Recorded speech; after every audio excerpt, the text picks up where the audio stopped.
Hello, friends. We are going to read chapter 15. I've got Lou and Boone.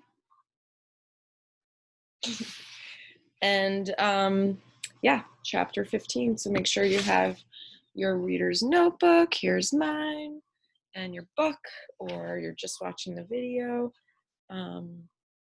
And let me share my screen.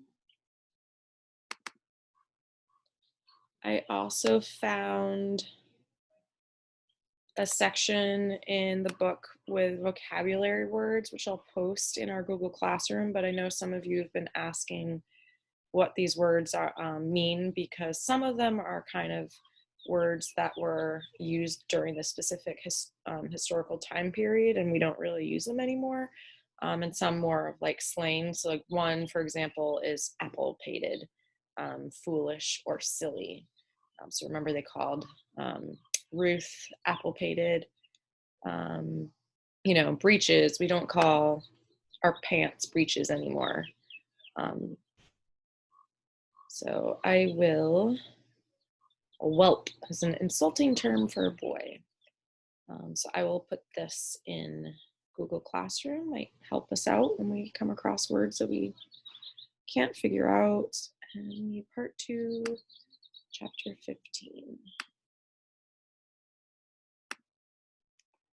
Okay. Chapter 15, Monday, December 22nd, 1777. 3 days successively we have been destitute of bread. 2 days we have been entirely without meat. The men must be supplied or they cannot be commanded.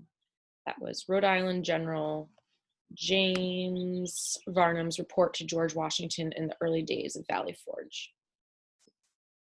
We woke to the sound of crashing drums, the brigade's drummer boys pounding out the reveille 5 paces from where we lay. Get up, rise, rise, shouted officers far and near. We were all dusted with frost like loaves of bread sprinkled with flour. One by one, we sat up and struggled to our feet. Greenlaw and Faulkner stumbled off in search of privy holes. Peter Brown rolled to the middle of the damp canvas, curled on his side, and coughed without cease. Eben sat rubbing his hands together. I'm a brick of ice. Your mouth isn't froze shut, Sylvanus said. I walked briskly to and fro, slapping my hands against my arms to warm my blood. Eben said nothing to me, but he followed my example. After more officer shouts and drum calls, we marched to the large muddy field we'd crossed the night before, a swarm now with thousands of ill-dressed soldiers, even more drummer boys, a few fife players, and officers trying to turn the maelstrom into something orderly. This is called the Grand Parade, explained Sergeant Woodruff.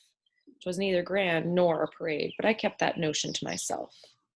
The sergeant looked down our line. Where's Brown? He didn't get up, called Faulkner. The sergeant sighed and pointed to the Janak twins. Go back. If he's that poorly, take him to the hospital tent. What if he's dead? Asked one. He is not permitted to be dead, snapped the sergeant. The rest of you, shut your gops and stand proper. I'd never stood roll in such a large and bedraggled company. Ancient blankets were wrapped around the shoulders of a lucky few. Many more stood in torn shirts with neither waistcoats nor greatcoat to keep out the cold. The sight of soldiers standing barefooted in the snow gave me a right shock.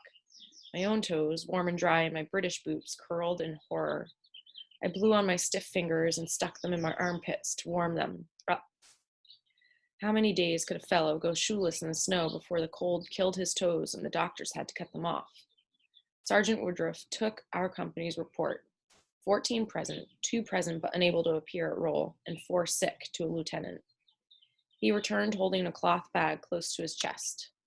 I studied it hard. A small side of bacon might fit in a bag such as that. A collection of biscuits would too, or bread or cheese. Eggs. No, not eggs. They'd be long broken or served to the highest ranking officers. But it might contain oats, or dried beans or peas, mayhaps ginger cake. My belly rumbled. After collecting the regiment's reports, an officer in a blue coat delivered a long paper to the officer of the day, who stood at the front of us all. He glanced at it, then shouted out orders from General Washington. Any soldier who fired his musket without permission would suffer 20 lashes on his back immediately. Major General Sullivan was going to build a bridge over the river. Each hut would soon be issued one pail for carrying water from the creek. Finally, he nodded to the drummer standing to his left. The boy beat his sticks crisply as a woman wearing a muddy skirt, a man's greatcoat, and oversized shoes was led to the front. The way she held her head high reminded me of Isabel. The officer shouted that this washerwoman from Virginia was being drummed out of the camp for stealing food. No one in the camp was allowed to help the woman, and if she was seen in the camp again, she would be arrested. She started shouting so loud we could not hear the fellow's last words. The washerwoman was led away, screeching like a scalded cat, by two tall fellows carrying muskets. But it's winter time, Eben protested as we walked off the field. "'Tain't right. Where will she go?" "Hush, boy," scolded his uncle. "The general has to keep discipline. It's none of our concern. Besides," he hefted the cloth bag, "it's time for grub." That's the end of chapter 15, a short one. So please go ahead and take out your reader's notebooks or paper or Google Doc and go back and reread, listen to certain parts over and over again, pulling out those little pieces that seem important and then adding your own thoughts. And I look forward to discussing this chapter with you all. Thanks for listening.